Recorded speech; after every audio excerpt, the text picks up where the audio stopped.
Zdravo, poslušalke in poslušalci, bralke in bralci Večera. To je dnevno informativni podcast Večer je zjutraj.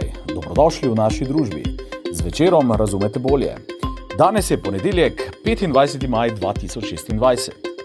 Politična analiza z Markom Crnkovičem. Janez Janša je ponovno mandatar. Kaj prinaša njegova četrta vlada? Testiranje za HPV.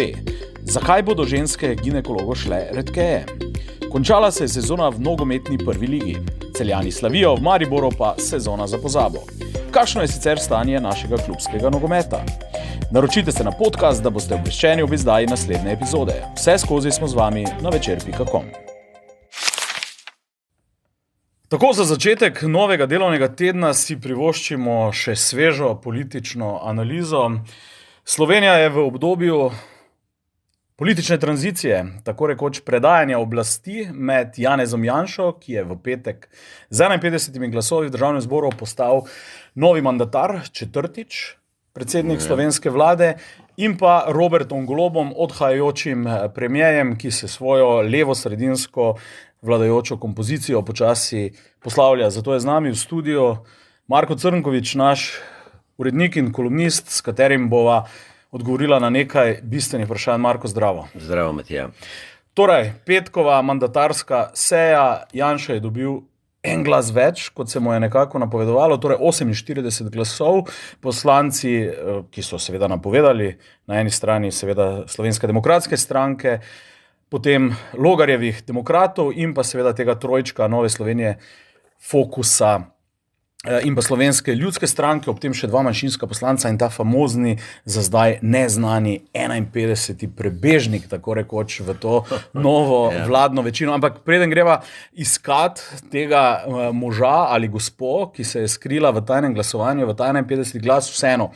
Spremljal si mandatarsko sejo, Janša 4.0, četrtič premier. Kaj si slišal, kaj si opazil, kaj zanimivega, kaj te je presenetilo, kaj te ni presenetilo? Presenetilo me ni nič pravzaprav, no, ker to je bilo pričakovano, ne, da bo razmeroma oziroma popolnoma gladko izvoljen, ne, da bo dobil večino. To bi bil pa res šok, ne, še hujši, kot če sploh ne bi prišel do tega, da o njem glasujejo. Ne. Ampak skratka, tako da mislim, da ta četrta Janševa vlada sploh ne bo tako manjšinska, kot zdaj nekateri mislijo, ne, ker se mi zdi, da bo kar trdna vlada. Ne. Če seveda, vse je odvisno od resnice. Ne. Zdaj resničarjem ni prav verjeti. Oni seveda trdijo, da bodo nepopustljiva opozicija in da bojo pač podpirali predloge vlade, če se jim bojo zdeli pravi in smiselni. Ampak to seveda nujno ni res. Mogoče pač se bojo le toliko disciplinirali, mislim, to je možno domnevati, ne, da bojo toliko disciplinirani oziroma poslušni tej koaliciji, da bojo pač v glavnem ne samo podpirali predloge vlade, ampak da tudi ne bojo, se pravi, čujem izrazu, drek mešali, da bi povzročali kakšna nesoglasja v koaliciji. Ne. Vsaj ne do te mere, da bi vlada razpadla, ker tem petim njihovim mandeljcom, pa seveda tudi ostalim, nikakor ni v interesu, da bi ta vlada razpadla, oziroma da kaj šele, da bi bile ponovne volitve, kadarkoli že, ne zdaj.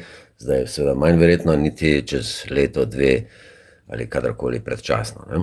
Zdaj strinjam se, ne. Na eni strani bo vlada res samo formalno manjšinska, imela bo teh 43 glasov, ampak od izvolitve Zorana Stevanoviča na mesto predsednika Državnega zbora je bolj ali manj jasno, da je resnica seveda tako ali drugače del vladne kompozicije. Vse ostalo je na nek način zgolj in samo retorika, kajti če bi bila resnica resnično v opoziciji, verjetno in najbrž ne bi šla po mandatarski seji žurat z novim mandatarjem v Opera Bar, torej v lokal čisto blizu državnega zbora. Ne, slike so seveda iz tega lokala že zaokrožile pod medmrežje že v petek. Skratka, resnica je verjetno z pozicijo Zorana Stevanoviča na čelu državnega zbora zagotovo privezana k tej najbolj desni slovenski vladi v njeni zgodovini. Janez Janša je doslej moral nekako vladati vedno z enim napol liberalnim elementom, torej enkrat z SMC-em, večinoma pa seveda z dodatkom Desusa, ne, ki je potem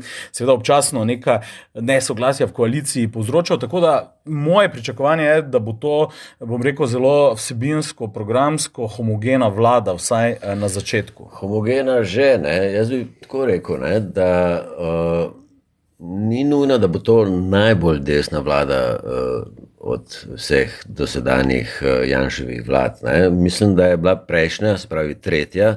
Covidna vlada, misliš? Covidna vlada tudi precej trdna. Ne. Mislim, tista je bila res manjšinska. Enovita. Ne. Tako da se, kaj ne rečem, se ne bojim tega, da ne bi bili desni. Ne. Tako da, ja, ne, predvsem je pa treba upoštevati, da se je medtem desnica sama po sebi radikalizirala. Ne. Takrat niti niso rabili oni, tako kot si omenil, Desus, pa take, ne, kao liberalne, pa SMC, ne, kasneje, ne, čeprav so se že morali malo konvertirati, če so potem prestopili k Janši, no. Ampak gre za to, da je desnica sama po sebi, vsaj slovenska desnica, bolj desna, kot je bila desna pred 4 leti ali več. Ne. In to je po mojem tudi zasluga, mislim, razloga za to sta dva. Ne. En je, da pač so videli, da nima smisla popuščati, ne, kot Janša sam pravi. Ne. Ni popuščanja. Kolikokrat je to ponovil te dni, ne? In da pač morajo še bolj zaostriti te svoje platforme oziroma politična izhodišča in samo retoriko, seveda, ne nazadnje.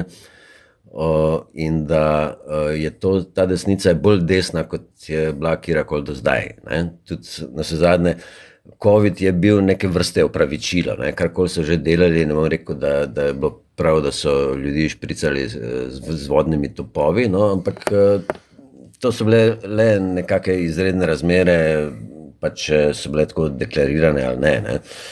Vsi smo bili takrat precej zmedeni in prestrašeni, ne. Verjetno tudi vlada sama, ki je pač morala se delati pogumno in odločno, ne. In to še preveč počela, ne.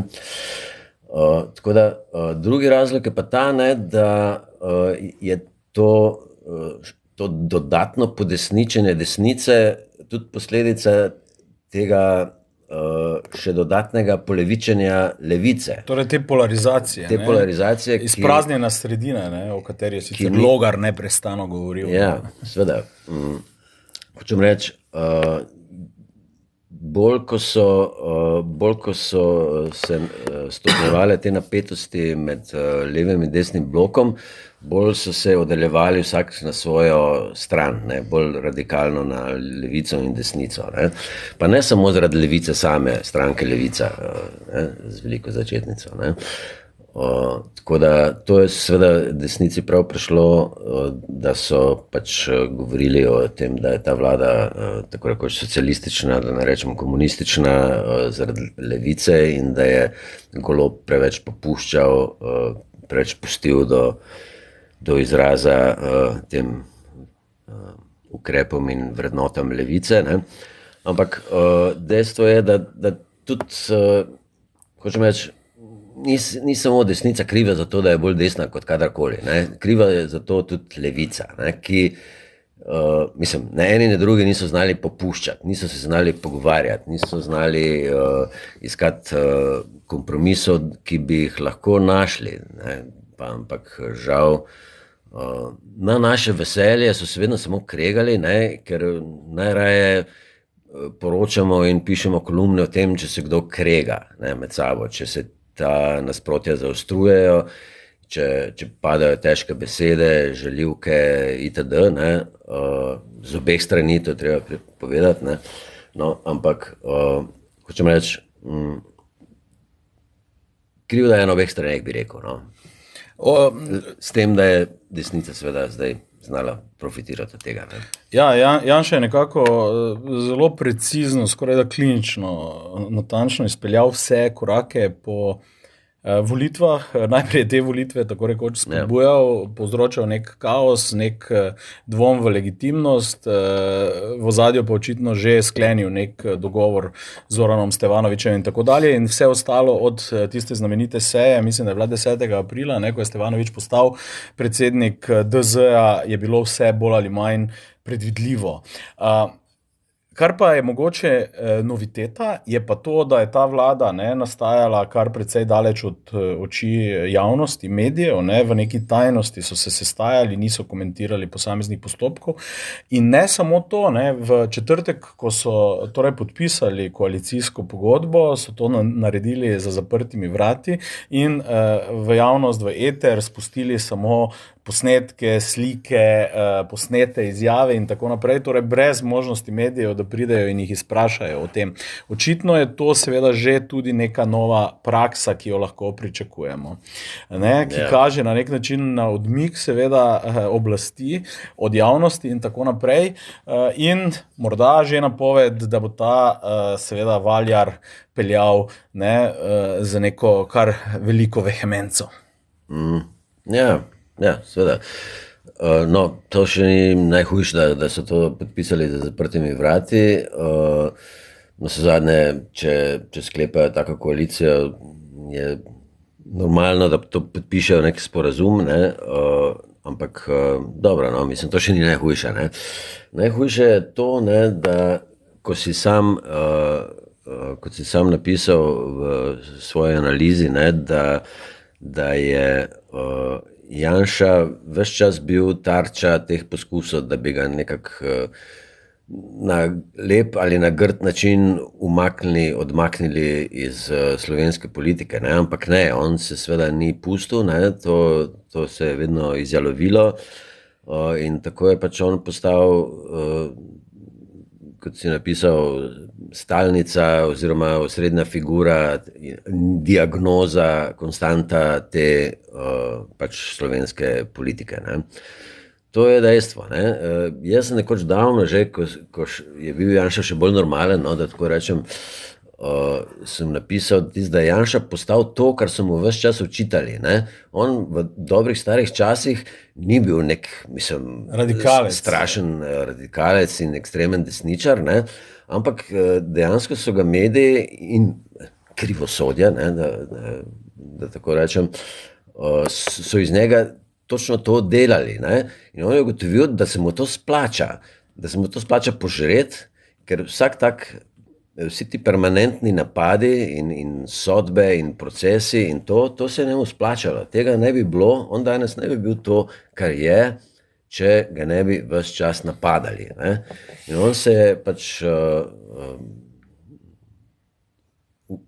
uspešno branil, oziroma še s podeseterjeno mero tudi vračal, kolikor je lahko, vsaj retorično.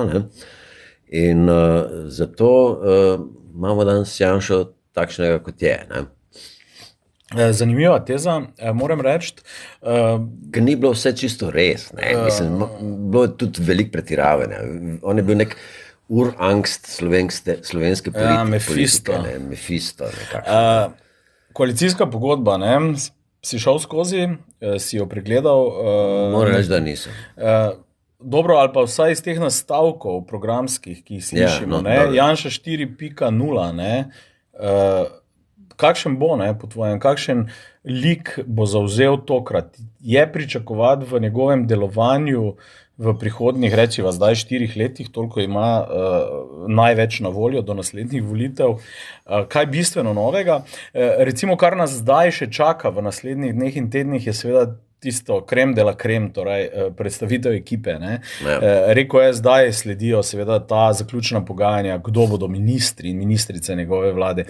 Misliš, da bo v tem smislu Janša poskušal pomladiti ministersko ekipo, je narediti, bom rekel, nekoliko mehkejšo, javnosti bolj sprejemljivo, ali bo jastrebe svoje stranke, ne, te prvoborce, nosilce, bom rekel, te udarne SDS-ove politike ponovno posedel za to okroglo mizo na Gregorčičevi, torej govorim seveda recimo o Černaču, Hojsu, ne, in takšnih, ki jih tako rekoč vsi pričakujejo v vladi. Ampak po drugi strani pa krožijo tudi nekatere informacije, da bi z nekaterimi potezami znal morda vendarle že v začetku vsaj nekoliko presenetiti. Misliš z imenovanjem članov SDS-u? Ja, seveda jaz ne dvomim, da bo imel on tudi kvote. Jaz ne dvomim, da bo on imel seveda zaključno in zadnjo besedo, ker Janšo poznamo, ne? On je seveda v tem smislu absolutno človek, ki kontrolira situacijo in bo imel zagotovo tudi zelo pomembno besedo kot mandatar pri tega, koga bodo vlado poslali seveda koalicijski partnerji, ampak dajva reči najprej v prvi vrsti seveda, kdo bodo tisti, ki bodo predstavljali SDS. Ne vem, če bi se strinjal s tem, da bi pomladitev ministerske ekipe, vsaj delna seveda, pomenila tudi neko mehkejšo varianto. Saj ta podmladek oziroma mlajši SDS-ovci niso niti malo manj radikalni, kot znajo biti njihovi učitelji. Ne? Tako da na to se ne bi zanašal. Ne? Tudi če potegnejo, kaj zvem, kdo je že ta mlada Evroposlanka Zala Tomašič. Za njo dvomim, da bo seveda v vladi, lahko pa da bo evroposlanka Romana Tomc, ki seveda ne bi predstavljala neke pomladitve, ampak vseeno bi pa to bil najbrž... Ona je vsaj fina gospa, ki nikoli grdo ne govori. To je že neki. Kdo bi seveda polemiziral s tabo? Ampak... Skratka, nekih nenavadnih, bom rekel, zajcev iz klobuka ne bo. Mene bolj zanima, bolj kot ti SDS-ovci, mislim, da bo ministri iz kvote SDS, da tudi če bo kako presenečenje, ni dvoma o tem, da bojo to neki zanesljivi kadri, ki bojo pač delali kurs, mladi ali stari, držali bojo kurs te vlade, tako kot si predstavlja pač predsednik stranke, ne, in vlade.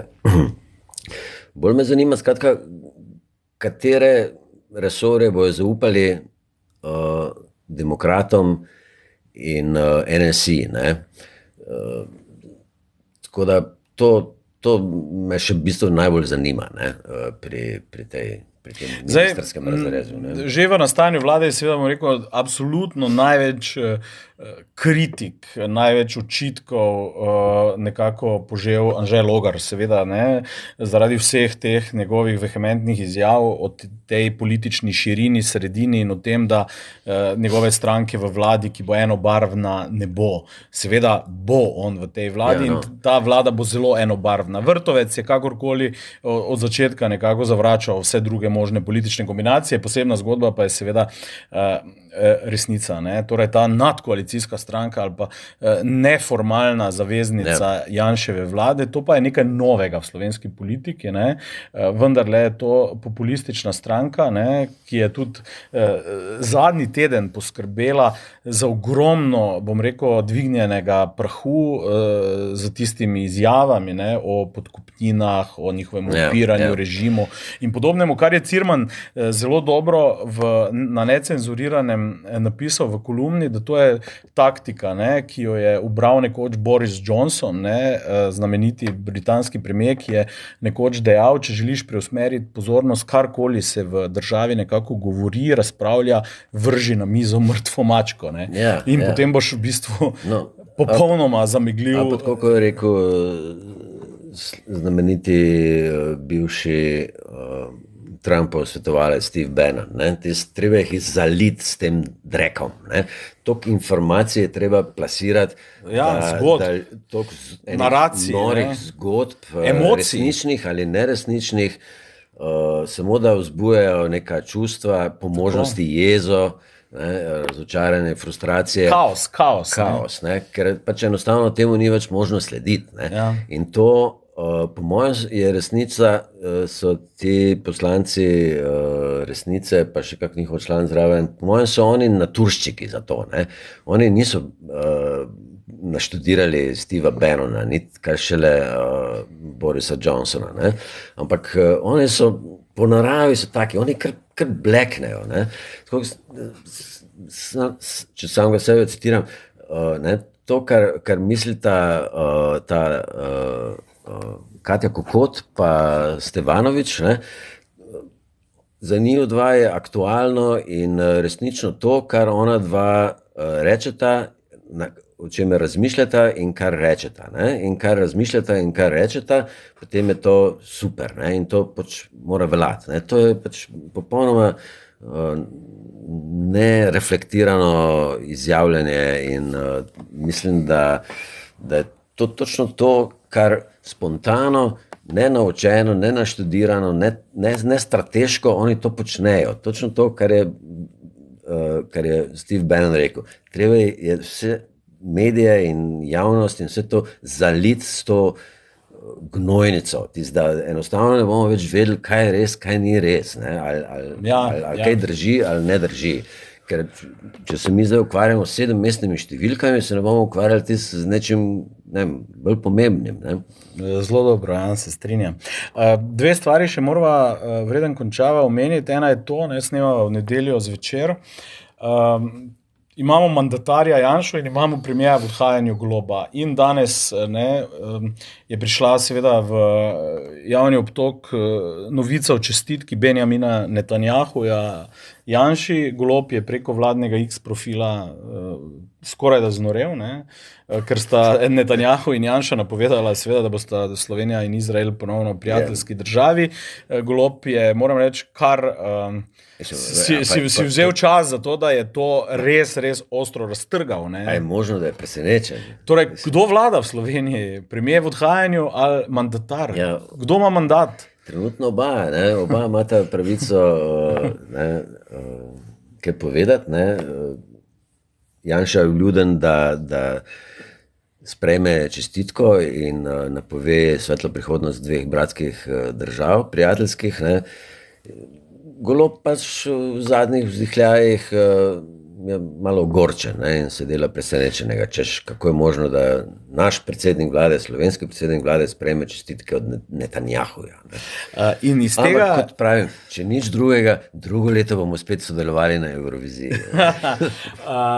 In iz tega izhaja zadnje vprašanje. Skrajni čas je, da se torej počasi Golob, Han, Mesec in Asta Vrečko prestavijo v opozicijski mode, da začnejo delovati in razmišljati kot opozicija. Pa vse so že, v bistvu. So? Na nek način so že, mislim, formalno so še, da primo predaje poslov.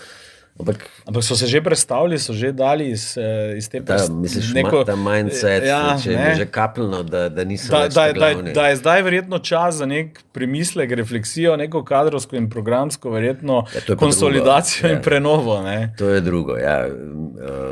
Eno je to, da se ti dejansko preklopiš v drug položaj, da nisi več ta glavni. Drugo je pa to, da razmisliš, kaj je bilo narobe, zakaj se je to sploh zgodilo, zakaj je to, kar smo na začetku govorila, zakaj smo se tudi mi, levica, levi pol, ali pa levo-sredinski pol, zakaj smo se tudi mi radikalizirali. Ali je to bil res edini odgovor na to, da se vedno bolj radikalizira na desno desnica.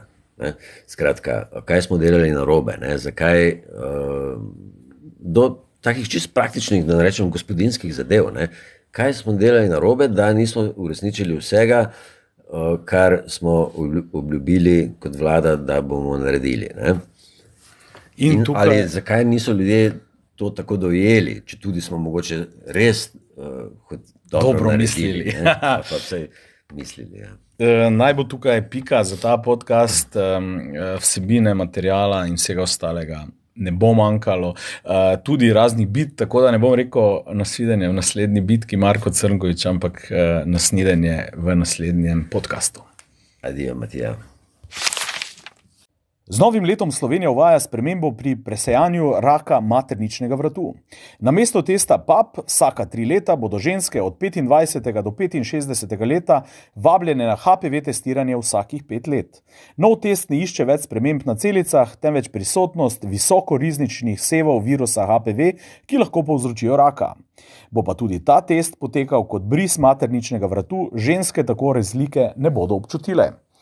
Po besedah predstojnika ginekološke onkologije v UKC Maribor dr. Jureta Kneza je test vsaj 90% občutljiv.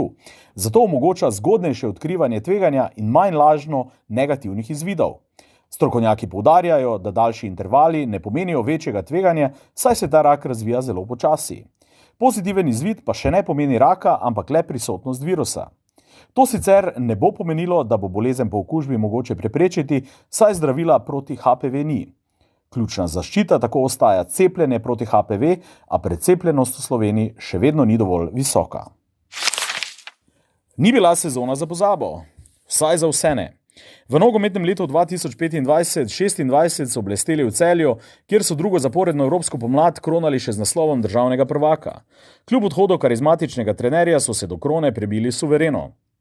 Aluminij je podoben vzponu prizoril v pokalnem tekmovanju, Koper je potrdil napovedi, da bo mešal štrene pri vrhu lestvice, Bravo pa dokazal, da se delo na dolgi rok izplača. No, tu pa se vse tiste pozitivne plati pravkar končane prvoligaške sezone že končajo. Rezultatski polom največjih slovenskih klubov Olimpije in Maribora sploh ni tako velika težava, če jih postavimo ob tegobe sredin nižje po piramidi. Le 9 prvoligašev je končalo sezono, 2 kluba sta brez licence za igranje v drugi ligi, v tretji se je izstop zgodil že septembra. Nogometno sezono smo počrtali Večerovem uvodniku, na športnih straneh pa preberite tudi, kako se je Ljudski vrt poslovil od Hilala Sudanija in Jana Repasa. To je bil Večerje zjutraj 25. maja 2026. Z vami sem bil Matija Stepišnik. Kakovostno novinarstvo lahko podprete tako, da se naročite na tiskani spletni Večer, postanete naš sledilec in bralec na družbenih omrežjih, naročnik naših podcastov in newsletterjev. Tako boste podprli novinarstvo, ki prinaša avtentične vsebine, ki jih pripravljajo naši novinarji in jih drugje ne boste našli. Želimo, da razumete, kako se vrti svet. Želimo vam odstreti vpogled v čas in prostor, v katerem živimo. Veseli bomo vaših komentarjev, pobud in kritik na različnih kanalih. Z Večerom razumete bolje. Dobro začnite nov teden in naj vam ne bo preveč vroče. Se beremo in se slišimo.